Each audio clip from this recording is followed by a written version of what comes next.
Today, I am joined by Joseph Polito, an award-winning baker, a Netflix competitor, and the owner of NY Cupcakery. But this story goes beyond the bakery. From designing iconic wedding cakes to experiencing 9/11 firsthand in New York, he's faced intense highs and life-altering lows. We go into the grit of running a business, the drive to create, and the moments that shaped him. This is an inside look of resilience and passion in the face of life's toughest challenges. Welcome to Chef Ismael's Kitchen Quest.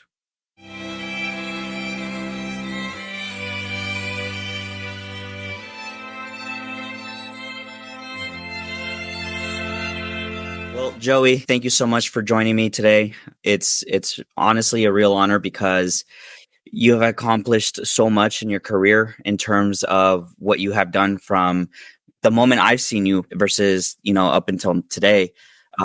You had so many experiences where I'm just like, wow, I'm so happy to see you succeeding. I'm so happy to watch you grow in terms of your business as well as your personality, right? Yeah. Well, thank One you. of the so for those who don't know who Joey Polito is, or Joey Cupcakes, who are you? What are you about? Whether it be professional or personal, please feel free to share. Well, we're just straight up. I'm just New York. I consider I'm the Chrysler Building. Okay, I love being from New York. I can't imagine living anywhere else. Just from growing up around here and having all these different cultures, especially in Queens, New York, was like the cultural capital of the world when it comes to food and just ethnicities and just vibrant colors. It's just, I didn't realize how great it was until I started going to other vanilla towns playing hockey when I was younger, traveling to different cities. I'm like, this is it. This is all you have. I'm like, so I didn't know I was special. I didn't know this place was special until I realized a lot of places don't have this. I'm basically a guy that grew up in a very Sicilian home. We cooked our own food. We very rarely went out to restaurants, and everything just became pretty much self-contained. I mean, from my grandmother to my mother to myself to my father, we always just did everything. We made our own wine. We made our own sauce. We made our own everything. So it kind of came across like, you guys don't do this. It's weird, but it's so learning from just being able to repair a car to learning how to make a souffle. I've always kind of knew, that aspects of life, the kitchen and the garage, both sides. Both. I love the kitchen more, as you can probably tell. Otherwise, I probably wouldn't be talking to you. I'd be talking to some mechanic somewhere. No, for sure. So what initially got you started into the hospitality industry, specifically in the baking and as well as being a cook? Well, when my hockey career didn't work out, I realized I probably got to do something a little different. I enrolled into a restaurant school. Back then it was called New York Restaurant School. I think it's now the Art Institute somewhere in Barrack Street. But I went in to be a culinary chef. But I had this one time where my chef was actually out sick, and I'll never forget him. His name was Chef Big Napano. He came in, he looked like me, he talked like me, and he says, "You guys want to make a quick buck around here? I'm telling you, baking is the way to go." And halfway through the whole experience of the culinary, learning the whole industry, I was always able to paint, sculpt, and draw as a kid, and I realized I could probably have a lot more fun with cake and pastry than I could with a steak and a piece of chicken. Not to impugn your work in any way. You guys are all artists and everything, but I can have more fun with sculptures, with cakes. And and that was at the very beginning. Nobody was doing that yet. I was still very young, and we kind of came through the ranks in the 90s, all the way through the zeros and tens. And here we are now, just continuing doing what we're doing. And now it's really the standard. All these sculpture cakes it used to be this extra thing. And now it's basically because of Ace of Cakes and because of some of those shows that came out, Cake Boss or wherever, they really did expose what it is that I did. So I had I loved being around, those guys or even included in the same breath, because I did it a lot cheaper. I can tell you that. Those guys were, a lot less expensive, but still the quality was the same. So we did pretty well. Awesome. So when I first came across your page, the sculptures was what got me more interested. The contrasting colors, the artistic work that you've done in terms of like the molding, the decorating in general, and there are a lot of cakes that I really enjoyed watching. Right. And ever since then, I've been a huge fan of of everything you've done in your in terms of your baking. Well, I appreciate that really very much. I mean, No, I sincerely mean it, you know. So thank you. yeah, for sure. You have an award-winning cake. Your award-winning wedding cakes have made quite an impact.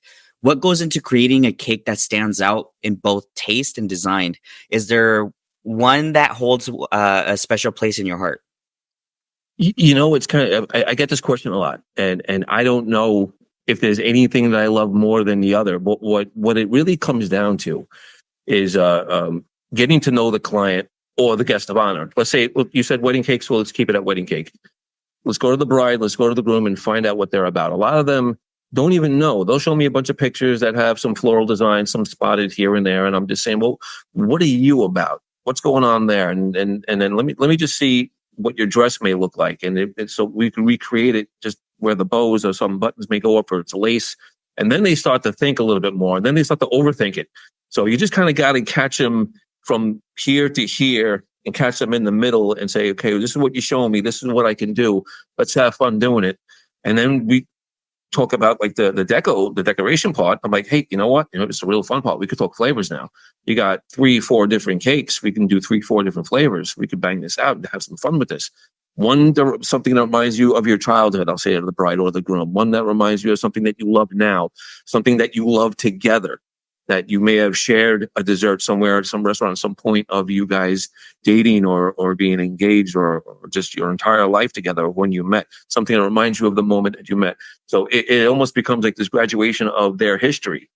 And by telling them all of that, by explaining to them all of that, it really pulls them out of the whole plain vanilla chocolate style of just let's make a cake. If you could make a story, if you could tell the story through food, then right away their eyes light up and they just say, well, this is amazing, we want to do this now. And that's what really helps me book in a lot of ways, rather than say, oh, well, we'll see, we got some other chefs we want to speak to, and we understand that does happen. But if you can tell the story and get them excited for a cake, well, then you already did half your job.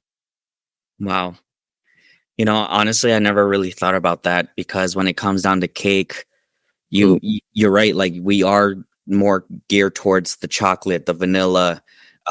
In my culture, for Mexicans, right?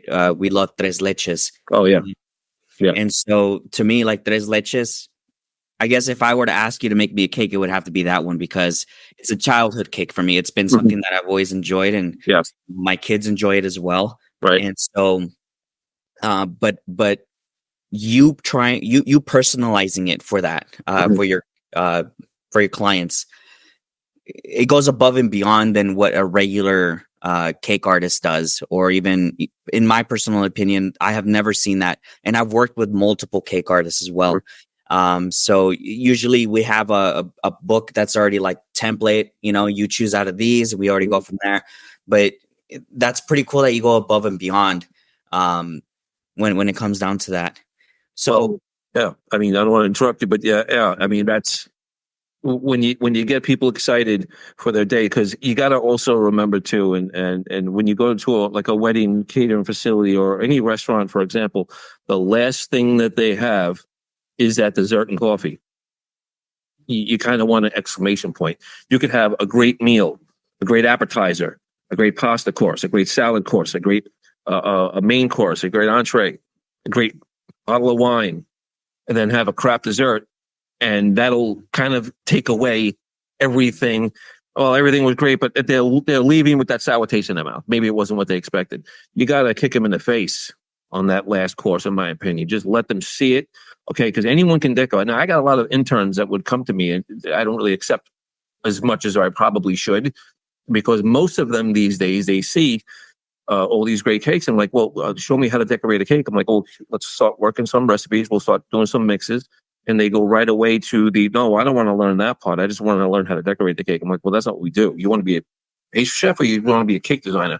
Because it may look great, but it tastes like, okay, because you don't know what you're doing with it. You don't know how to mix flavors around and just play with certain things. Or like I just mentioned before, about getting the client excited for the history of what do you like? You grew up on funfetti. Let's do one funfetti. Let's do, just to get them Otherwise, it's just chocolate and vanilla, and nobody really cares at that moment. Like your guest will be like, "You paid 3,500 for something that looked great, but there's 80 plates still with cake on it. Nobody wants the extra." I mean, it's I have a good time with doing that, and also I'm not at the weddings, but I also call. I have good relationships with a lot of the catering facilities, the maitre d's and the banquet managers, and I ask them to expedite for me. Let me know what kind of plates are coming back. If you're watching in the kitchen, are slices coming back? I want to know that, and write it down and let me know if I could do anything more with it. And little by little, they started coming back pretty much clean. They didn't have to wash them; they licked them clean. It was good. So that's when I know my job is done. By just drop it off and leave. Like I mentioned, when you develop a relationship with some catering facilities, hotels, and you get them to expedite for you, then that really does help you get better. Because even if it's something negative, I won't do that again. I'll get better with it. So a lot of these guys drop off, ding dong, here's your cake to buy. I'll never be that guy. So even if it means I don't, I may sacrifice some clients because I may not want to get involved in certain things, but you have to build it this way. Otherwise, it won't last. Wow. Okay. So if a potential intern wants to work for you, yep. How what's that process look like, and what are you looking for in an intern? Don't kiss my ass. That's one thing. I mean, someone can come in and say, "Oh, I think you're amazing. I think you're great." All right, give me 2 seconds of that, and then after that, I really want to know if you have a passion for it. So the first thing I do is I find out what this intern is about. What are your strong points? Like any coach, I always go back to my sports, I guess, a DNA in a lot of ways, because I played sports. I had coaches, and in order to build a team, you have to say this guy or girl is good at this, this, and this, and he's awful at that, or he's not so good at this. So you want to expose strengths and hide weaknesses, and kind of overlap where someone may fill in that void of what they're not good at, and this person isn't so good at that. So don't give them the whole thing. Put together a team, almost like one guy does the sword, the other one blocks for each other, and that's where the line comes in. That's where you get a pretty smooth looking shop. And once you realize that someone has a passion for something but not the other, expose their strengths and let them have fun with it. And once they get it, don't stare over their shoulders, because that really does knock down the artistic ability and creativity of someone if they're feeling someone's over their shoulder. My thing was, I want to get my bosses away from me when I worked from other guys. So when they were watching and doing my thing, I made sure I did a better job when they weren't around, so they would leave me the hell alone. I didn't want them constantly over. So once they realized this guy's got it, then they can step away. Where other people see, boss ain't here, we can sit back and maybe take 20 minutes when it should take 10. Do it in 5 and still make it amazing, and they'll leave you alone. They may give you more work, because the reward for good work is more work. So you just kind of have a little balance with that. So once you realize how strong your staff could be, then you expose their strengths and hide their weaknesses and fill in and make it fun, because it's a pink cupcake shop. Okay. It's a fun place to be. Okay, one woman said, I felt like I walked into a hug because it smells amazing. And it was just, so that's what we want to put forward. We don't want that. But then a guy comes out like me with tattoos, and, I may be playing some heavy metal in the back, and I don't look like the criteria of the person that may own a pink cupcake shop or do cake designs or things like that. So that's a little bit of contrast is always a little bit of fun. So speaking of tattoos and pink shop, I saw the news article that came out on you. You were on the news, and it started off with all of these cupcakes, and then that you were working out. Yeah. So I thought that was pretty awesome, because like you said, people don't really expect that. And so what brought you to that point where you wanted to have kind of like that kind of shop where it's like catered more towards the feminine side? I got to say, I can't take any credit for that. My then wife, when I was married, I came in and I was just like, I want to do a cake design studio. And that's, well, let's do cupcakes. Those are pretty hot. Let's make it pink. Let's make it. I'm like, no, cupcakes are beneath me. Pink will alienate all the boys. What's wrong with you? And little by little, she was right about the front end of the business. I was just, she was the boss. I was the horse in a lot of ways, of what we used to say. So I would do all the artwork in the back. But no, she was right. about the contrast. I didn't expect a cupcake shop would work for 14 years, and then slowly I'm weaning myself away from that actual retail business to do more of the cake end of it, because that's where I'm most having fun. But for the first really 10 to of the first 14 years, she was really spot on with that, because it really took off. And the whole thing where people were buying these things, and I would come out in the back with a Metallica shirt or something, or cut sleeves off, and they'd be like, "You're not what I expected. You're just not what I expected." I'm like, "Don't worry, I'm beating the guy up in the back that owes me money. I'm just leaving now, I promise you." So it's I think a lot of people had a lot of fun with that whole idea, and that's where some of the shows got involved. But some people were actually going through my social media, and they were saying, "Dude, you don't look like what you do. We got to get you on TV." So I was like, "All right." So as long as there's interest in it, as long as people think that it's interesting, or think it's kind of funny looking, then keep playing that hand. That's awesome. So let's talk about Netflix. So competing on Baking Impossible, it must have been an exciting challenge.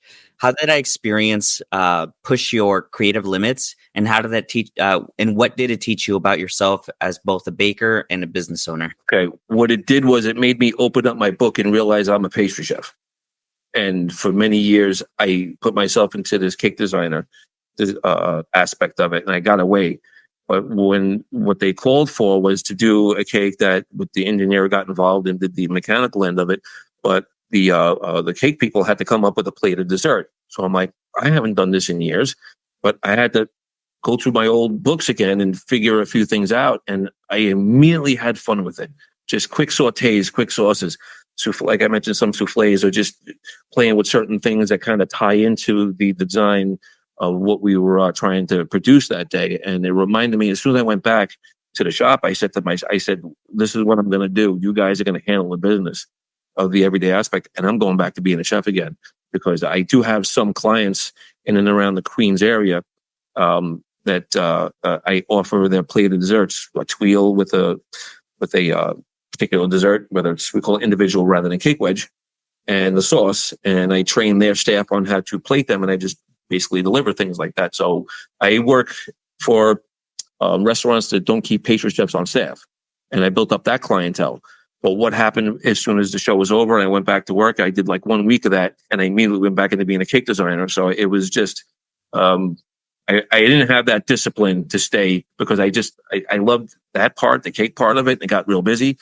But now I'm starting to pull myself away from it and going back to being a pastry chef again, because I did forget for a long time. They pulled it out of me. And I was surrounded by so many amazing pastry chefs that I looked around and said, "I better up my game quick, or I'm going to be out in the first round here." So it was a lot of fun. I learned a lot. I made a lot of great friends. Awesome. Now, your time on Baking Impossible showcased your talents under pressure. How did competing in such a high stakes environment influence your approach to baking, both creatively and technically? Well, it was under COVID at the time. And so we had a lot of restrictions. It was almost like being sequestered. It wasn't a lot of personal fun. It was just a lot of in studio. We didn't get to see the town. We were in LA. At that point, it was 4 years ago. It was when we filmed it. I think it's still streaming actually on Netflix. But I learned a lot about myself, because it was a lot of pressure to get done. And I'm working with an engineer that I didn't know, and he didn't know me. We had to kind of, and from being in the kitchen, you need some synergy. Some people got it right away. Me and Mario really didn't click right away. I mean, we clicked personally when we were speaking, but when we got involved, we were both alphas, and we were both like the guy that took charge. I'm like, "Dude, you do the wires. I do the buttercream. Okay, let's not mix and match that." But so there was a little bit of conflict there, because I wasn't used to hearing another voice giving me the opinion on what to do. So I had to let that part go. But I learned a lot about myself for pressure, which is, I got to say, I've been under a lot of pressure situations, timelines and things, dropping cakes. That's a whole nother story for a different day. Let's talk about that one another time. So yeah, I learned a lot about myself working with someone else, and understanding that, it's okay to let someone else in, someone else's ideas in, which I was always maybe a little apprehensive to do. Yeah. Yeah, no, I just by watching you competing with him, I definitely could tell that there was some sort of like uh not discrepancy, but kind of like mismatch there. Mm. And eventually you guys did end up getting it working together. So I was happy to see that. Yeah. So because you were on Netflix, your craft was recognized on a larger scale. Mhm. What do you hope that people take away from the stories about New York Cupcakery? Really, that way, it's not just the art. It's not just the, okay, we can make a great cake. One of the best compliments I hear from people is like, I didn't expect this to taste good. I just wanted a car that looked like, a cake that looked like a car from my dad that loved his, 57 Chevy or something, but we tasted it and it was just really good. And this is one particular woman, I won't mention the name of the bakery, but it's one of those famous TV show bakeries, drove all the way, sat on a 2-hour line. I paid an insane amount of money. I got a cake that looked amazing, but nobody ate it because it didn't taste that good. And you lived 2 minutes from me. So, here I was, I saved a ton of money, a ton of time. It looked good and it tasted amazing. So, I don't have that name recognition at the moment on that level, but it's almost like maybe I don't want that, because otherwise I would have to pull myself away from being the fun artist, from being that neighborhood guy. I don't like the turn away business, but unfortunately you have to in order to maintain your commitment to quality and to commitment to excellence in a lot of ways. If I keep taking cakes on busy weekends, especially during graduation season and communion season in May and in June, well, then I'm afraid of being that guy that they say, well, I heard about him, but this wasn't that great because I took on an extra one that I should have spent 4 hours on that I spent 1. So you got to learn to say no and stay true to your values. That's one of the things that I hope that people take away from what it is that I do eventually, little by little, from your cupcakery. I don't want to be that huge place. I still like boutique shop. Quality over quantity. Yeah. And Yeah. You know what? that's absolutely, yeah. Happiness also with that. Honestly, I had an Italian pastry shop open 7 days a week. I was working 18 hours. I missed my son's first Christmas, basically. And I remember telling my then wife, I says, I'm never doing this again. I'm never going to be open on holidays again. This is nonsense. What, to make an extra dollar? One of the smartest people in the industry are the Germans. I worked for a German bakery, and they were like, people that are open on Thanksgiving, on Easter, on Christmas Day, all they're doing is splitting the holiday. See, if they know you're closed on Christmas, let's say 1,000 people come to you. If they know you're closed on Christmas, 1,000 people will come to you on Christmas Eve. But if they know you're open on Christmas, 500 will come on Christmas Eve. 500 will come on Christmas. You're open an extra day. You're not making a nickel more. So what are you killing yourself for? Italians never let that in. We're just right away, work. Let's make money. So some of the German shops were always a lot smarter in that area, and they knew when to say no. And it almost created a whole, well, if they're saying no to me, it's almost like now we have to have you. So they're ordering months in advance. This is what you want. You want to be able to have that, rather than the last minute keep saying yes, and next thing you know, it's not as good anymore. So quality for me is pretty much everything. Yeah, definitely. Because if the quality is high, you're able to charge what you feel is fair. And I think that's very admirable that you're doing that. And then you mentioned about how the Germans have the specific holidays such as Christmas off. Mm-hmm. You implement that in your restaurant or Yes, in your bakery? 100%. 100%. I have with the staff when it was a lot larger, especially pre-COVID. I always said, I said, guys, you got families. There's no reason for you to be here on Thanksgiving, New Year's Day, Christmas Eve. Go enjoy your life, because that'll make them excited to come back. I don't want people that don't want to be in my shop. That, oh my God, I got to go to work. There are some bakeries I used to work for back in the 90s where I would walk up to that back door and like take 5 minutes to myself, or sit in the car for 5 minutes. It's like, I don't want to be here. It was almost like, I know I'm walking into a world of crap right now. And it's just constant. It was just bad energy, bad vibes, a lot of yelling, and it just turned into a thing where I never learned from places like that. I would learn from places and chefs that pull me aside and say, "I know what you're good at. Let's figure out what we can where we could allocate you." And they would just, from there, I would just shine. And that's what I basically implore into my staff also. Just make them shine. If you love what you do, you'll never work a day in your life. Yeah. My favorite line. Yeah. The hospitality is a revolving door, Mm. and There were restaurants where I worked at where I completely had to flip my team just because either A, they weren't the right fit or what I'm looking for, or B, because um, some of them did not like change. Have you had to deal with any of that? I got to be honest, no. The only the only thing to me is like when you put on schedule, you're expected to be there. When you're late, when you're habitually late, when you're constantly with the excuses, that doesn't last long with me. That means you don't want to be there. That means you don't care about the person that needed to go home when you got there. It really is a team, and I keep going back to that sports thing. You have to back each other up. So when it comes to people that if you feel they don't want to be there, you know right away they're not going to work out. If you're just doing this for a paycheck, then fine. I mean, obviously we all need the money. Let's face it, I do it for that reason. But that second paycheck is when someone comes in and loves that cake and they're just taking pictures of it and they're saying thank you. You know, they just paid you hundreds and hundreds of dollars for a cake that looked like a maybe like a whatever it is, a fortnight or whatever, and they're thanking you for it. I mean, some women come in and like, don't give me the real bill. If my husband I'll pay half cash and half this. My husband sees it on the credit card, he'll kill me. But they understand a certain thing. There's a certain level for it. But yeah, that liking, that loving part, that's the paycheck for me also. The pat on the back, the love in the facility, in the place when people want to come to work and they're joking, talking about movies. It doesn't feel like a job anymore. Tell me about your culture. Oh, again, going back to New York, going back to being Sicilian, we Sundays were always our big day. That was it. That's Bruno.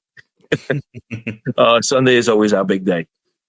We've always grew up and we made pasta. We made our own sauces. We had our own wine. And being younger, being like 7, 8 years old, we always had a little homemade wine with some little 7-Up. Any Italian will back me up. That the parents from the other side. And just going through the town back then, it was Richmond Hill, Queens. I grew up in Howard Beach, and it was just walking through town, picking up bread and picking up some pastries, and just having that good Sunday, throwing the football around with some of your cousins. And those are something I'm still trying to instill into my kids. They love that part of it. They love the family part of it.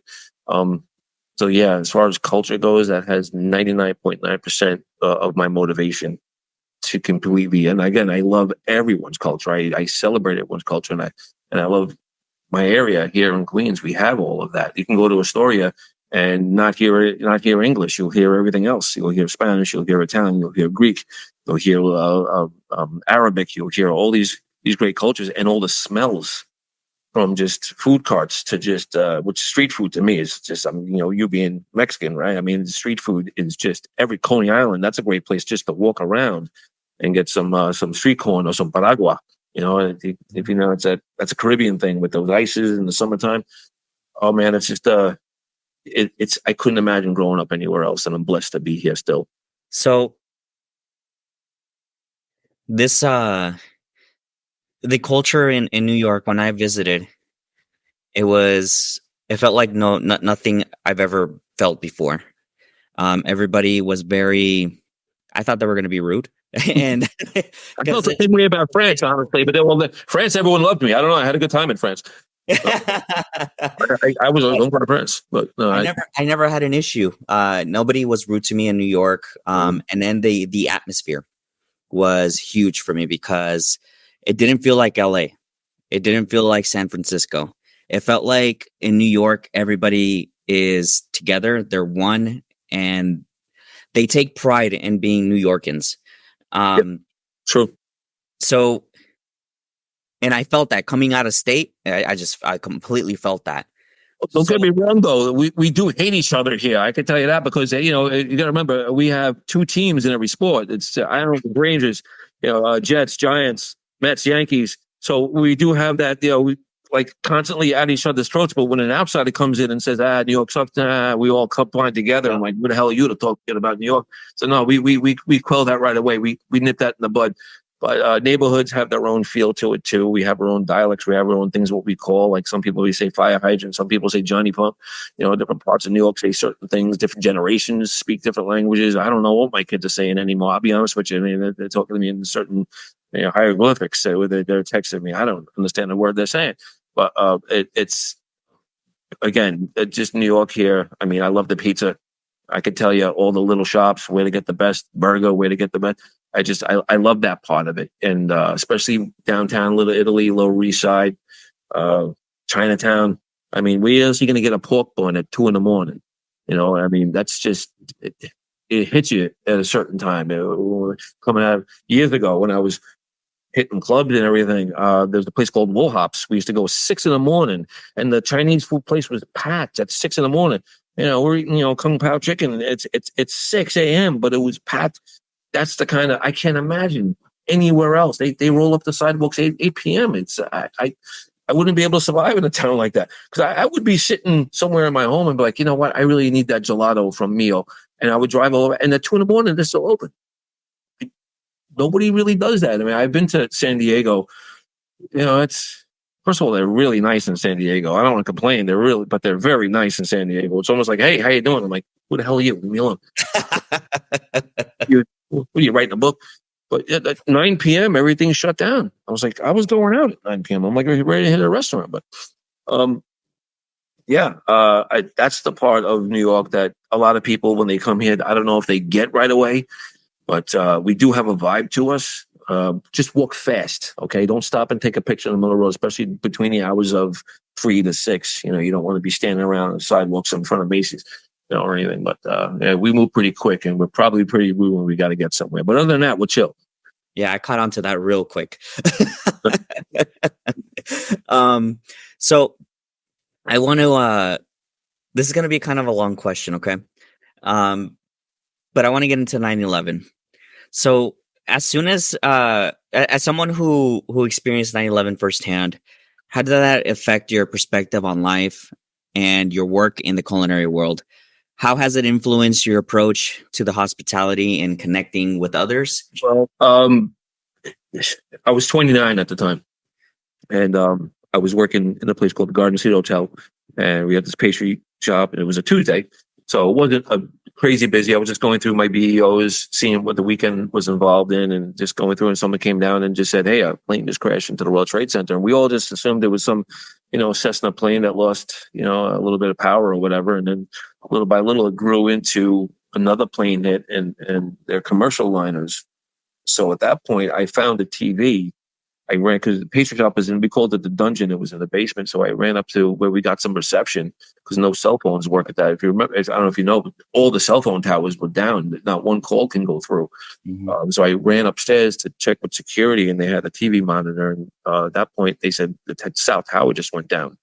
What do you mean it went down? I was just there. I was on West Broadway 2 nights ago at one of my favorite spots, Novecento. I'm like, I'm looking at it. It's impossible, right? So, and it was just very surreal at first. So I decided, I checked out. I'm like, I'm going to leave. I'm not going to be making roulades when, 30 miles away, all this was going on. So I remember leaving, and I was taking these side roads home because they were leaving the main roads for emergency vehicles. So when I was trying to get home, I remember looking up and I saw this huge plume of smoke, which looked like it was across the street, but this is now 20 miles away. And none of it made sense right away, because everything was still coming out. There was 10,000 people gone. It was just, and then the Pentagon got hit, and it was just, we didn't know where to turn in the beginning. But what it helped, or what it did, was the next day, we were all Americans that day. There was no Democrat, Republican. There was no left, right. We were Americans. And I kind of missed that feeling. So it's a shame that we have to have something tragic to pull us together. And we're in an election year, and everyone's at each other's throats. And it's just, I turn the TV off. I don't, try to pay any attention to it. I have what I believe in, and I don't believe that anyone should be ostracized for that. So in a lot of ways, you long for September 12th, that feeling. And I think we forgot. But as far as the hospitality goes, it made me realize that everything is finite. Okay. What I'm doing right now is not that important. It just isn't. Okay. So once you start to lose respect, just a little bit of respect for what you do, because I was all in on getting to be the best, to be perfect, to be great. Once you start to lose a little respect for it, it opens up your hands a little bit more in a way to say, all right, well, let's just do this, because it's not the end of the world. right? If we screw up a little bit, all right. Some of my best things I ever came up with were from mistakes, honestly. So you just gotta lighten up in the kitchen. If it's too tense, you're never going to be good at it. So that's what 9/11 in a small way did to me, was like, just let go a lot of the things that you think are bothering you and create that good energy again. And after that, not long, I started working at the Ritz-Carlton in Battery Park City, was just 100 yards away from the World Trade Center. And I remember walking past the construction site for just months and months, and it made me, like you said, work a little bit smarter and a little bit looser. So I just realized that there's a lot of people that obviously lost their lives. A lot of people didn't come home that day to loved ones. So I just says, I'm going to do the best I can and just not put so much, oh my God, I got to be perfect about all of this. It's okay to make a mistake, honestly. It lightened me up in a lot of ways. And again, I was only 29 and going into 30. And, it's still a whole generation that doesn't know anything about it, and I tried to help out the best I can with some emergency vehicles, helping out with some care packages. But yeah, it's just it affected me to a point where I realized it's okay to just let it go. I mean, because in the long run, it doesn't really matter that much, So just have fun with what you're doing, create, and hopefully people love it. But it was sorry, I'm feeling a little sad right now. Yeah, no, you're fine. 9/11, I'll never, nobody should ever forget it. I mean, I'm sure there's a generation that now have all passed on from that had Pearl Harbor. I mean, this is our generation's Pearl Harbor. Yeah. And I pray to God that it never happens again, that my kids never have to go through it, that my grandkids never have to go through it, or see something that happened to my city. This was my city. That's another thing. Yeah. You attacked my city. Sorry, I know it's America, but this is my city. And so I did the best I could to help out whenever I could. And I haven't been down there since. That used to be my favorite spot. I haven't been. This is now over 20 years. I have not been to that part of downtown. Never. I don't think I'll ever go back. Wow. I was in 5th grade when that had happened. Well, I feel like an old man now. No, I remember watching it on TV. By the time I had watched it, the first tower had that accident happen. Well, not an accident actually, but that attack. And then I remember sitting in my desk and watching the second plane do its thing, and it was honestly kind of surreal to me because I thought it was, it was like something that came out of a movie, but when you're watching it on the news, you realize how real that was. And at the time, as a 11-year-old kid, like, I'm just like, I don't think it would have impacted me as much as, of course, you, because first of all, I'm on the other side of the country. And second of all, like, I'm just a kid, and I'm seeing things that maybe a kid should not be watching, because I mean, things did happen during that time that were aired on the news, and and I'll never forget that. And so now that I'm older and I realize, like, wow, I watched this happen on live TV. Like, I realized the historical significance on that day. And you're right. I don't take things as personal, and life is too short to take things personally like that. In previous podcasts, I spoke to Andre Natera about memento mori. At any time I can pass, and at any time, what legacy am I going to leave for the future generation, right? Am I going to leave a positive impact or a negative impact? So how important is leaving a legacy for you? Yeah, you want to be spoken about obviously on a positive level. How important is like a legacy? I mean, you want to be remembered. I mean, it's funny because I did all these ice sculptures before I became a pastry chef, before I became a cake designer, and you look at it and people say you do these great sculptures, and then they're gone, right? I mean, what's the difference of 5 hours it melts or 5,000 years? Either way, at one point, it's going to be gone and no one's going to remember it. But in the time frame, the pictures last. The memory that someone saw me doing that last. Same as a wedding cake. I mean, I'm involved in two people's most important day to them until they, obviously have kids or whatever it may be. But that day is such an important day, and I'm involved in it. Yeah, it disappears, and then the next day there's no wedding cake. It's all gone. I mean, whether they ate it all or they threw it out, either way, it doesn't exist anymore. But that picture of someone's grandparents, great grandparents, and they show me their cake. I'm like, can you recreate this for my parents' 75th anniversary? And I'm looking at that. Some chef made that didn't even. Maybe they just made it because they just felt like, okay, it was another one of the 10 I got to do. But now I'm recreating that. So that's chef's legacy without even realizing it. So when you're able to create, when you're able to, whether you're writing a book or whether you're just creating a dish, whether it's a steak or just with anything. And now these days, everyone takes pictures of it and they share it. But as far as the history of it, that wedding cake will be looked at and they'll say, well, I did that one maybe someone in 50, 75 years from now, someone will recreate the cake that I did. I'll be long gone, but they'll be recreating it. I'll be looking down and say, no, you got the piping wrong. Okay, you guys are using molds. Okay. All you kids are using molds. I did it by hand. Okay. Yeah. But, I mean, that's the legacy you want. You leave the place, leave Earth, and you leave through your kids how you're spoken about. If they you did just do the right thing. I mean, nobody's perfect. I screwed up plenty, believe me. But as long as you have a good heart and you continue to go along with it, I think the story of me, the story of you, will be told positively because we are creators and we are the only artists that actually nourish. So, mind and soul and body.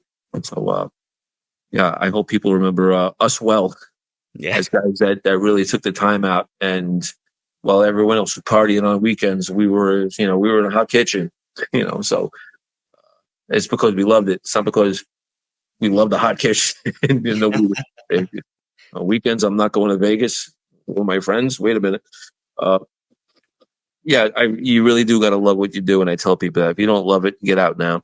Because if it's just a paycheck, you're not going to love it. It'll kill you. Go be an accountant, study, become a doctor, whatever, fireman. But this ain't it if you don't truly love it, because there's so much sacrifice that's involved in it.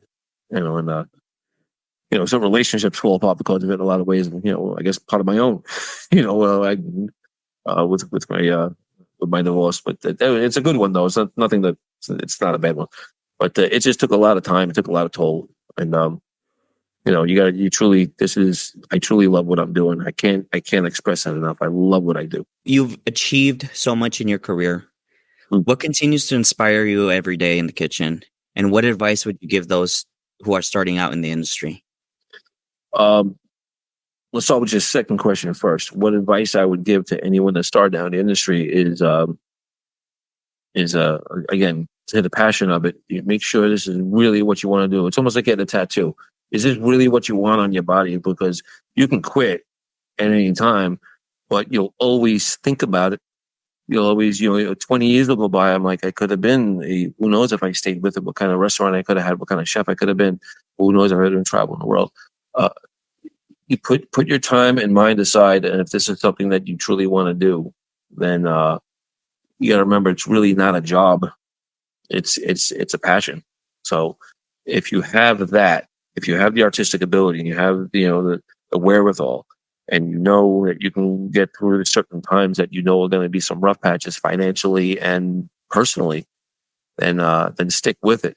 But if you have none of that, pick a different career that's ain't for you. It'll chew you up and spit. There should be a scared straight program for chefs, I think, because sometimes, I don't know if you remember, you were too young. There was a TV show that scared the hell out of me. Growing up in Queens, we were always, doing graffiti or, robbing hubcaps or something. But, and there was a scared straight program that criminals would have, and they would take these delinquent kids. I'm like, look how I am. I'm in jail 20 years, and they got to fight for everything, So get your act together. It should be that for chefs also. Once you get through it, it was the first week or two, we should be able to scare the hell out of them, knowing that, oh, the family member died. You need to go to a funeral, produce a corpse because you're not getting off on a Saturday. So it's you gotta know that's the dark end of it. It's not just what you see on TV. It's not just what you see. All the Chef Ramsay. And like, oh my God, these guys are great. They went through it. A Chef Marco. They went through it to be that. They didn't just wind up there because they were good looking.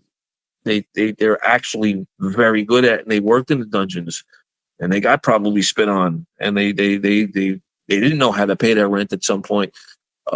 So just know that there's a lot of heartache before there is the glory. So be careful what you choose here. Yeah, I remember watching that one. I think it was from the 70s, right? Yeah. Straight one. Yeah. Yeah, It was pretty intense. scared the hell out of me.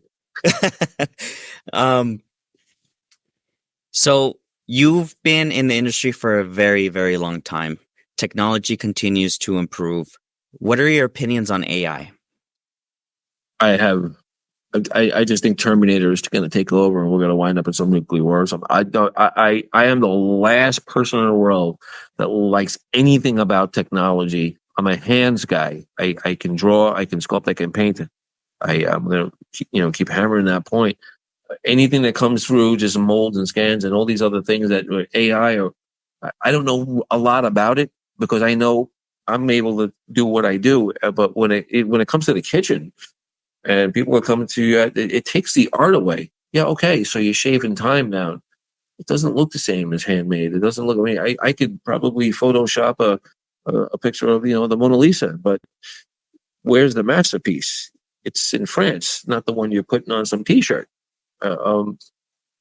We are such in a push button world right now, where you hit a button on your phone, and food will come to your house, or whatever it is, a piece of equipment for your car in like a day or two or less.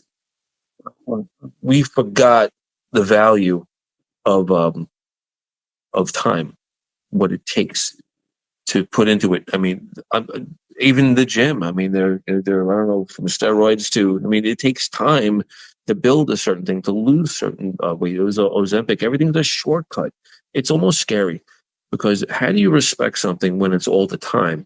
I think a great chef, I forget his name right now, said, "I love strawberries in July or in June because they're sweet. They're like sugar, and now we get it all year long, and they don't taste as good." Because we're putting them in labs and we're putting them in because just to have it. There was something about having that summer fruit and you knew it was coming and you couldn't wait for it, a good plum or a good nectarine. But you can have it all year round now, and it's not. They're frozen, they're processed, they're grown in, like I mentioned, in labs. Who knows what they're hybriding. It's good to look forward to something. It really is. It's good to look forward to Christmas. What if Christmas was every day? Which is probably now, as soon as Halloween ends, it's basically Christmas now. Well, just have a respect for certain things. And like I love living in New York because I have 4 seasons. My kids live in Florida; they get 1 season. And I got the changing of the leaves and all. And I respect each season for what it is, and I have my own little things that I do that I go through it. Now, what if it was just all the time?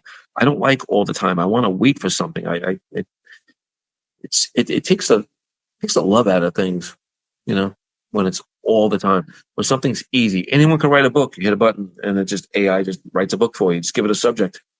What about taking the time to actually write it and telling the story? Like I mentioned with the cakes, to me, storytelling is everything. It creates the listener. It creates interest. So if you could tell a story through food, that's our job, and I love doing it. So creating is everything, but when it's push button, I'm not a fan. But it's a tidal wave that we can't stop. So let's just talk about the old days one day when we're old and decrepit. One day in some nursing home, people ask us questions about how it used to be. We used to wait for things, and we liked it. Yeah, I remember in the 90s, at least, we had to wait for our show once a week. Yeah. Every Saturday morning. Didn't binge anything, Now we got Netflix. Thank God for Netflix, right? So thank God for Netflix. So, back to my previous question before the AI, and then we'll get back to AI real fast. But what continues to inspire you every day in the kitchen? Seasons. I touched upon that before. I like playing with things that are in season, fruits that are in season, ingredients that are in season. Um, I mean, everyone's pumpkin spice latte. I get, but what about fig? I mean, fig in September to me is everything. When you can create a little bit of cognac and you let it macerate overnight, and you just take. You're not doing much with it. God has created this, so just add a little cognac to it and make a clafouti with some fig, and you want to create a cream, a crunch, and a cake. Those are the three components in pastry that excite the palate. Otherwise, if you just get a cream-based dessert, one bite, you're basically done with it. It may taste good, but you got to continue to excite the palate. Like white pepper in vanilla gelato. Have you ever heard of that before? Creates a little heat at the very end, makes you want another bite. So it's almost like when you're creating a pastry, when you're creating a dessert, have fun with the seasons. Lean into it. It's okay. Don't just everything's chocolate, flourless, or whatever it may be. Oh, look, it's molten. That's great, but excite the client when they come to you and like, I love when they say, "Well, you're the chef. What do you think?" Dude, I'm going to blow your mind with this. Then I'm going to really, you know, it's not just the deco part. I really want to get involved in what it is that you like. I mean, again, with the history of certain things, also too. But I just love that seasonal part. And there should be a beginning. There should be an end because you want to come back because you remember that big dessert I made for you. You remember that peach cobbler I made for you in the summertime. I'll infuse certain alcohols in it that are like wines that are probably in season for the right vintage. Even just poaching a pear in Moscato, and then adding a little almond frangipane to that with a bit of a crust, with a bit of a pie crust with that, or a cookie crust, or a shortbread, or short dough, crunch cake, and then a fruit, and then you get all these different flavors of it. Get a little ginger to that, mess with them a little bit, Um, that's what excites me most, and that's where I tend to get away from. And then you want to pull that clientele in. You want to get them excited for certain things, and now's the time of year here where I'm able to do that. Awesome. Do you implement AI in your restaurant or in your bakery? No, I mean I could. You're talking to a guy that can't even get his VCR to stop flashing 12. I mean, I haven't been able to do that since the 80s. I mean, I'm the most computer illiterate. Thank God I got nerds that work for me and they handle that end of it. But you're really gonna have to blow me away with this AI stuff in order to make me pull back a little bit. I mean, we're gonna have robots that are just taking over and completely doing our jobs. I mean, there's something about the human element that can never be recreated. Um, Maybe in other areas, but I can't imagine the kitchen. I can't imagine the AI taking over the kitchen. It's at least a good one, unless you want the same thing every day. I can't imagine it. Fresh pasta tastes different on Tuesday. The fresh pasta they make on Wednesday for that day tastes different on that Wednesday. Not bad, but different. It's all handmade from durum wheat, from certain semolinas, from certain things. The way it's even roasted, you could take some fresh pasta, and put it in a convection oven, 2 minutes, and get that nutty flavor to it to make a cacio e pepe or something, just something to add to it. Everyone has their own thing. I can't imagine AI knowing that. Just playing with these certain things. Certain things are best left to the humans, believe it or not. Even though sometimes I have a very little faith in humanity, but as far as the kitchen goes, I mean, I think this is the last bastion. This is the last stronghold where we could actually hold on and say, no, you can't take over. Wow. Yeah, I love your perspective on this. Let's hope I'm right, because I don't know another area where we would survive. If you want to take my job, I'll retire. But what about the next guy coming up? I'm at that age. I'm 52. I mean, I don't got a lot of time left here. I mean, not on Earth. I think I'm gonna live to 100. I'm just saying, in the kitchen, I'm almost done. I'm pretty much planning my exit strategy here. But if you need me, I'll still make you a cake, but it'll be out of the basement of my house. Ain't gonna be no big shop. You know. So you just mentioned that you're on your way out, or in the future, right? What's the future for the future? for the Wow. business? In other people's hands. I mean, like I mentioned before, everything is finite. There will be the last day I make a cake. There will be a last day that I put sprinkles on a cupcake. You know, but well, professionally, I can do it out of my house as long as I want. But my next goal is to continue writing, um, in things that I'm interested in, whether it sells or not. I enjoy writing. I enjoy writing about experiences, not diaries or anything, but just certain things, and you can kind of add embellishments to it. As far as things in and around the neighborhood that I kind of grew up around. But yeah, I enjoy storytelling through the food and now on paper. So if there's a second uh, chapter in a way, or probably on chapter 30 at this point, but if there's another level of where I am, I enjoy the writing part. I enjoy just expressing feelings about just life in general, about, like I mentioned, experiences of things I may have remembered and then gone sideways and just played with. But um, food and family over people's houses, there's nothing like it. There's nothing like walking into a house that smells like food.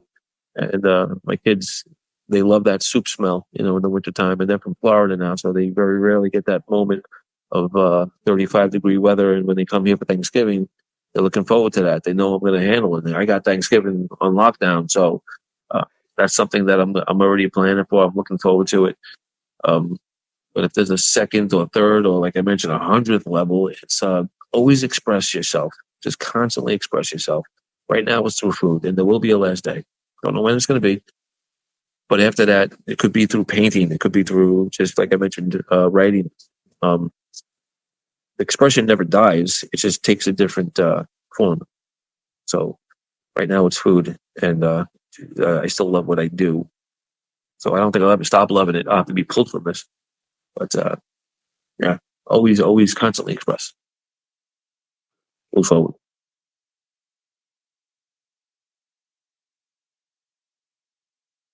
Got me a little emotional right now. Um, How do you feel about it? I mean, there are so many things I can tell that are going on in your head. You're a talented guy. You know what you like to do. You probably got a bunch of other things. I know you love soccer. Let's talk about that for a second. Okay. I mean, I grew up, before my parents came here from Sicily, and my father, huge soccer guy, just monster, man. I didn't know anything about baseball or hockey or football or anything. All I knew was Italian soccer.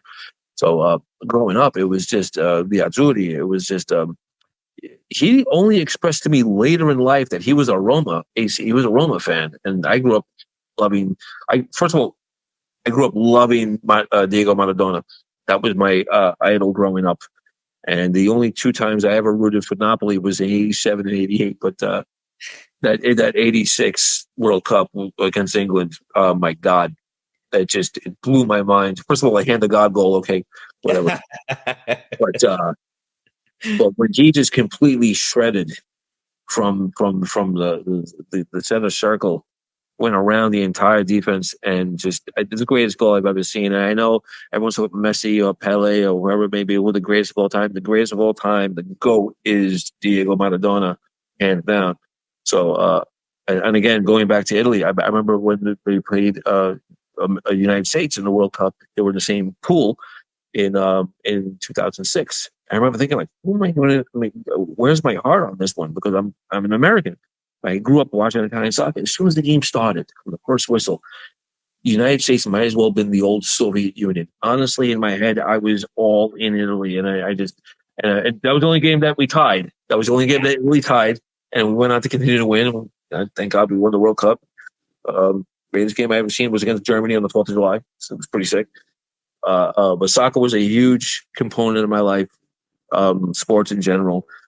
Got into hockey, played that. I wish I would have stayed with soccer. I wish my son would have stayed with soccer. He regrets it. But yeah, it's just a big thing in my home, and it always transcended into the food. It always transcended into the household, into the culture of who we are. And I wouldn't have it any other way. I mean, I love baseball and the Yankees and the Rangers and everything with hockey and the Jets, unfortunately. But yeah, going back to it's, it is the beautiful game, and I know you agree. I know you agree. Yeah, I completely agree. Soccer is the greatest sport in the world. Oh God, yeah. And I remember, I don't, I remember buying a DVD, and it just consisted of all of Maradona's life, his achievements and what he's done, up until, I guess he had retired, and watching him just use, was his left foot, right? Mm. He was left footed. So just him using that leg for everything was extremely impressive. Yeah. And then it wasn't me personally. I would put Maradona on my top 5. Messi would never be on my top 5. Really? Honestly, no. Let me tell you why. When you spend more than half your career playing in Barcelona, which is the greatest at the time, was probably the greatest Barcelona team I've ever seen. When you had, Rafa Marquez, you had Victor Valdez, you had Carlos Puyol, you had Xavi, you had who else? Ronaldinho, which was his mentor. When you have players like that, if you put me in Messi's position, I'm gonna be probably. And I'm not saying I'm compared to Messi. I'm comparing myself to Messi. But if you play in a team just like that, anybody's gonna look legendary. He leaves Barcelona, goes to PSG. What does he do? Right? He leaves PSG, goes to Miami. Now he's a god, right? Or you doing it MLS. I mean, it's a little bit different. I mean, Quality isn't as. I think Beckham started that when he first came over, and then Ibrahimovic came over for a little bit. But I remember way back when you weren't even born yet, my father took me to Cosmos games, and this was in the late '70s, early '80s.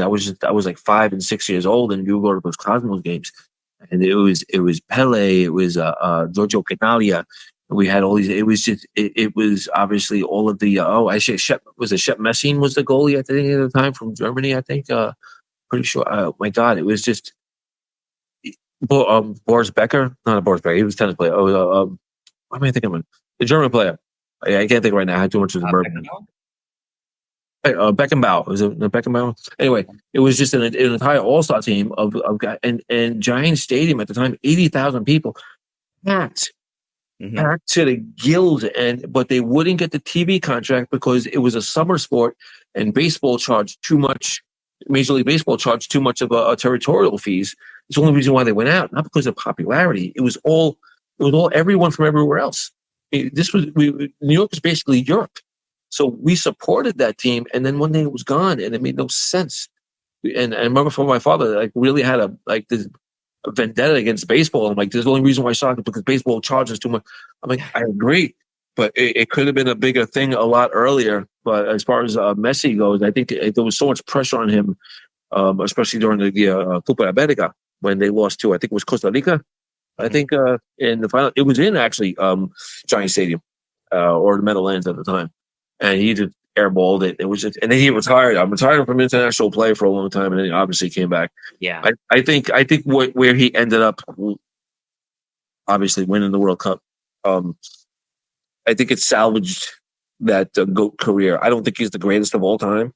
That to me is still Maradona. I'm sorry, it is. It's still. I've never seen anyone better, especially at that time. And the World Cup was in Mexico in '86. Yeah, and, it's coming back in 2026.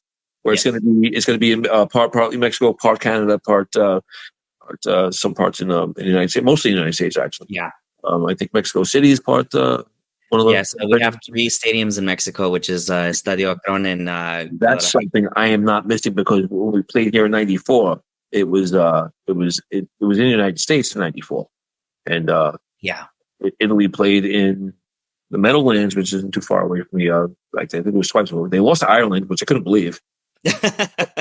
That ruined me actually for a little bit, but we came back against, we went to the cup finals but lost. PKs, Baggio, the man who died standing up. Yeah. And Franco Banese actually missed one also too. Uh, but yeah, badly coached. Could have stolen another one, but didn't happen. It lost Brazil twice, 70 and in 94. I mean, it was 77. Yeah, 70. Yeah. 70 and 94. Yeah, right. But anyway, Brazil has always been a powerhouse. yeah. And one thing I've always said that my personal favorite soccer player of all time has to be Thierry Henry. For what he's done in Arsenal. Okay. He you actually took the time. He was at the tail end of his career. He went to MLS. He was in he was with the Red Bulls in New York Red Bulls for a little bit. You know, it's too bad. No, I got a lot of respect for him because what he did against Brazil. For some reason, France always seemed to beat Brazil in big games. But and Thierry Henry was actually really good. Yeah, he was part of the that 06 team. But obviously, it does Zinedine Zidane headbutted the Materazzi. Yeah.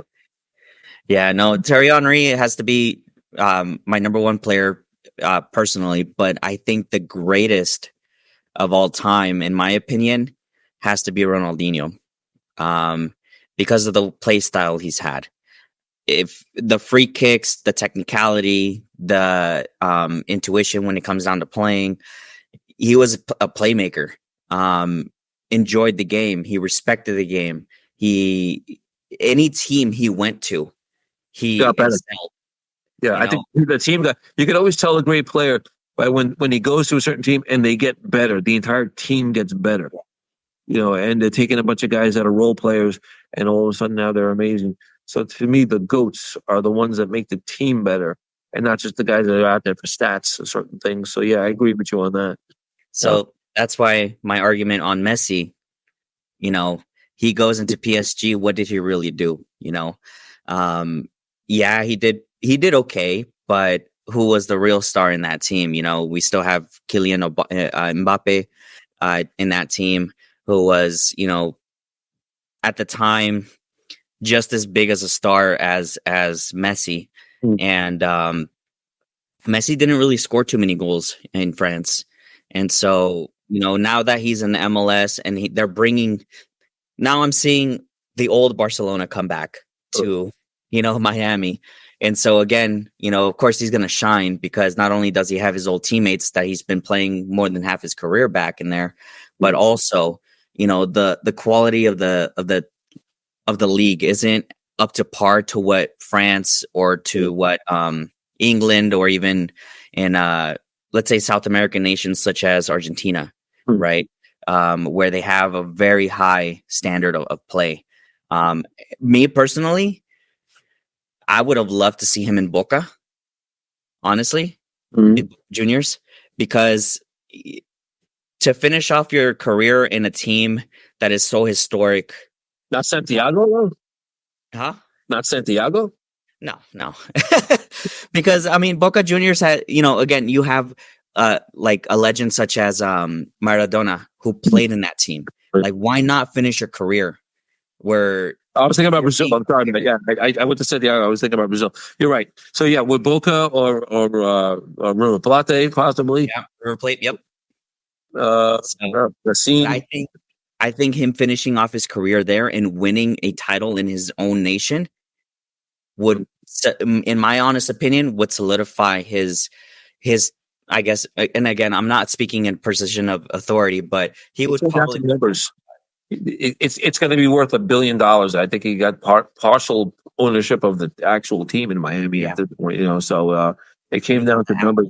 We're talking about $1 billion basically. Yeah. And who was offered like a few $1 billion to go play in was it Saudi Arabia? Cristiano Ronaldo. Yes, and they just some of them turned it down. I mean, they did the whole thing with golf, with Live Golf. But you know, he turned down a few $1 billion just to go play in Miami because it's going to turn out to be more money.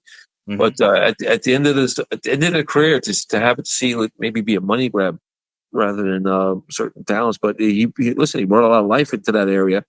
They've been going to see the game, but I didn't get the chance to see when they played in the empty stadium against City FC, but won the championship I think 2 years ago. Yeah, I haven't really got a chance, but they're building them a home stadium. I think a 30,000 seat stadium right here in Queens, actually. So I'll probably check out a few games there. Just to see, especially when some of the old timers show up. I wouldn't mind checking out a few games. So, every chef has its moments that test them. What is a particular challenge that set back in your career that you feel shaped who you are today, and how did you push through? Oh, What uh, experience did what did you take away from that experience? I'm going to say 100% during COVID. Obviously, nobody came in. We were doing some online work, and there was a moment where nobody was coming in for weeks. I mean, it was, and I just figured I'm going to make myself essential here. Okay, I'm just going to go in, and if somebody says you're not essential and you have to close, well, then that guy's going to get knocked out.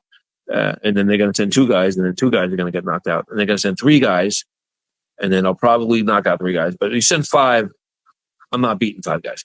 So I remember thinking, I'm going to stay open until someone drags me out of my shop.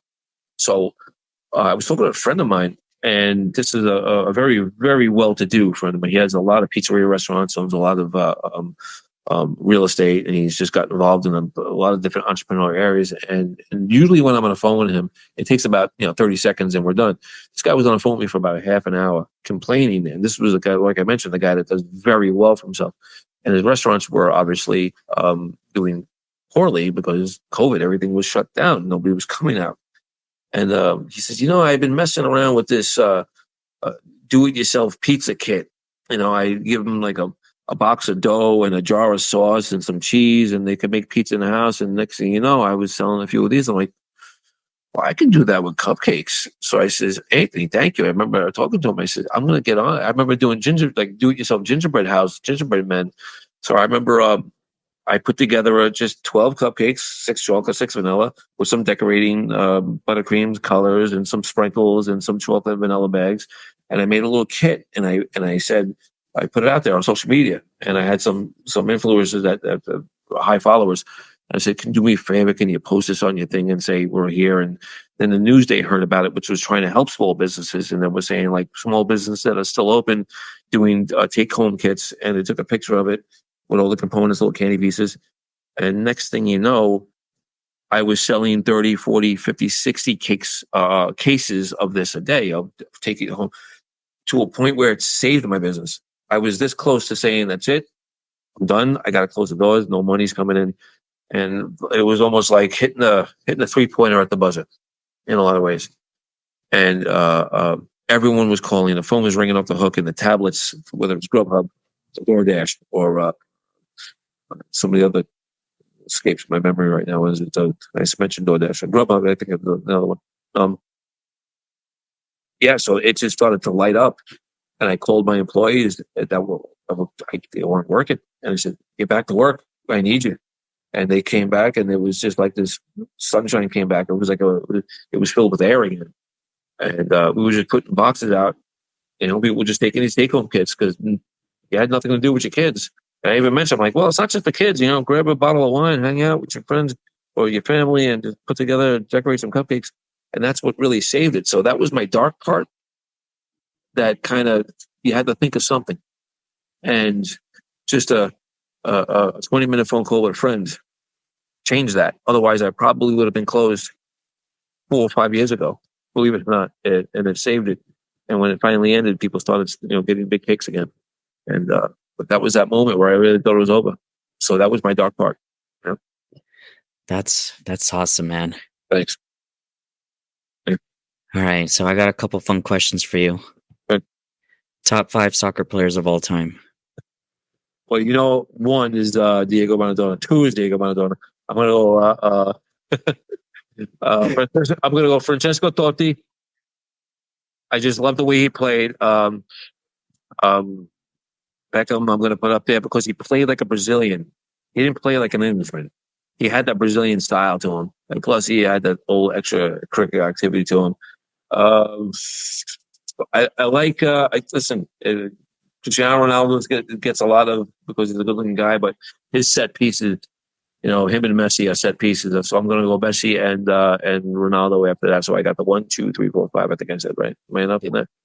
And just on a personal level, I've always loved Salvatore Scalacci. He came from Sicily, and in 1990 he was part of the World Cup team, and nobody wanted a Sicilian on the team, but he was on, and he ended up getting the Golden Boot that year because I think he scored 6-7 goals, and he was just on fire. And that loss to Argentina really murdered me. In Napoli, with Maradona playing, it was Goicoechea, which was the goalie at the time that stopped all those PKs, all those when we got the penalties. That was one of the most talented teams I saw back in 1990, and that was the first time I ever heard my father curse in English. I remember we went outside and we were finishing a project that we were working on in the yard, and I put my shovel down and I just cried my eyes out. I was 1990. What was I? 17, 18 years old. Yeah, I just lost it because it really affected me. That really bothered me. But I got a few wins after that. So, actually, one win, one more World Cup appearance, and one World Cup win after that. But that was the one I wanted. That 1990 was in Italy, and I thought we should have won that one. Relax, Bruno. It's almost over. Who's winning the World Cup? What was that? Who's winning the World Cup? Oh, next. Shut up. I'm always going to root for the Azzurri, but Bruno thinks he's a French bulldog. He's going to root for France. France. Yeah, but Germany is always strong. Who's winning the next one in 2026? I'm going to take a dark horse here. I think home field. I think the United States finally wins a World Cup. Okay, we're going to win a World Cup. But I'd love to see the Azzurri win. It's funny how we went from European Cup champions to not qualifying for like 2 years later. So it was a lot of ups and downs to me mentally. But I think the United States steals one day. I really do think so. All right. Finally get the right coaching. I think we'll be all right. So, of course, you're going for the Yankees on this one. What's the series look like? Yankees winning 5. Okay.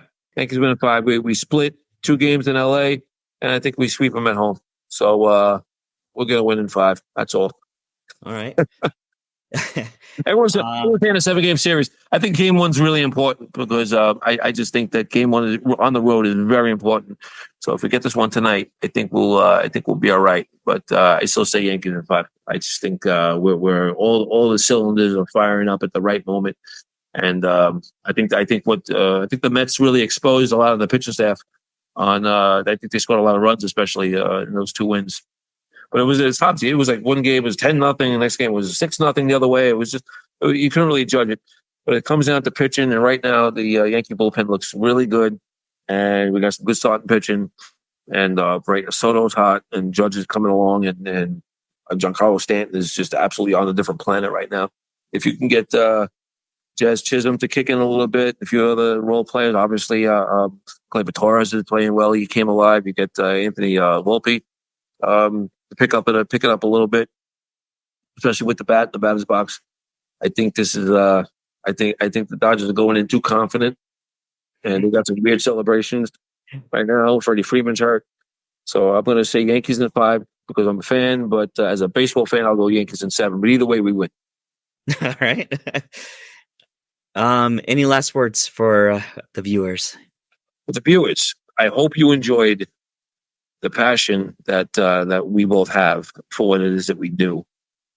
It's not easy, and that's why not a lot of people do it. Everyone thinks, "Oh, I can make a cake. I want to be a chef. I want to do that." Yeah, stand up for 18 hours, and first you're not a chef. You're just a cook. I think I sent you something earlier today about that, and you're just doing prep work. And you're talking to a chef. I got an idea for a book. I'm like, just clean, clean the onions as good as you can before you start writing your book. All right. And do it quickly and make them, just keep them evenly. So it's getting the basics down. I want the viewers to know how much we love what we do because it's not easy. It wasn't given to us. I could have followed my father's footsteps and became in construction with his own business. Not that I hated it. I didn't love it. I love the kitchen. I love creating. I love drawing. I love painting. I love sculpting. Like I mentioned before, if you love what you do, you'll won't work a day in your life, and you get paid for a passion. And I promise you, It'll be a freedom, even though sometimes where did the 18 hours go? I don't even know about it. It just feels good. It feels really good what you're doing. So just, I want the viewers to know we love what we do. So I hope you have the same feeling in what it is, whatever your life path may be. And I hope to be able to make a cake for you one day. Yeah. Where can we find you? On Instagram, it's Joey.Cupcakes43. There's New York Cupcakery is my business. Other than that, I don't have Snapchat. I don't have Threads. Facebook is just Joseph A. Polito. I think it's Joseph Polito at this point. I don't remember right now. I don't really spend a lot of time on Facebook. But you can find me on mostly Instagram, Joey.Cupcakes43. There was my original site was Joey Cupcakes 43, but I got blocked out of it. I can't seem to get back into it. So I created a new one over the past 4 years. So you can find me on Joey.Cupcakes43. Ask me a question, get me involved. It was actually funny because after Netflix became popular, a lot of people from all over the world were DMing me and sending me. And one time I got this a video call and I answered it and they were like, "Oh my God, it's you." I'm like, "Yeah, hi." And they're showing the mother and they're showing the father and they're showing the kids. "We love you. We're rooting for you." And they all had like English accents. I don't know. They were from Wales. I'm like, this is really impactful. Thank you. Yeah, Europe really grabbed onto it for a little bit. And I created a lot of movement in that area. I'm not going to sell many cakes in Europe, obviously, where I am. But it was fun to see that part, that people are rooting for you because you didn't look like what I did in a way. Or, well, my son's name is Joey. Can you wish him a happy birthday? I'm like, all right, I'll get online. I'll say it. So people charge for that. I'm doing it for free. I don't give a So just having fun. So yeah, I just again, it's just a lot of fun doing what it is that I do. Like I mentioned before, there'll be an end to it soon. One day I'll just say that's it, and I'm going to write. I'm going to paint. I'm going to sculpt. I'm going to draw. I'm going to get into other things. But this right now, I still have a real love for feeding people. Awesome, Joey. Right. I sincerely appreciate you taking the time to My do pleasure. this with me. My pleasure. Anytime. Again, I really do hope that we do a part 2 of this pretty soon. Yeah, whenever you need, I'm here. And then, yeah, man. Well, thanks so much, man. Anytime. Enjoy and go Yankees. All right, thank you, Chef. I see so. Thank you so much for joining me. If you enjoyed this, please make sure you like, subscribe, and stay tuned for more stories that go beyond the surface. And remember, stay passionate, stay focused, and keep moving forward with a purpose. Free audio post-production by alphonic.com.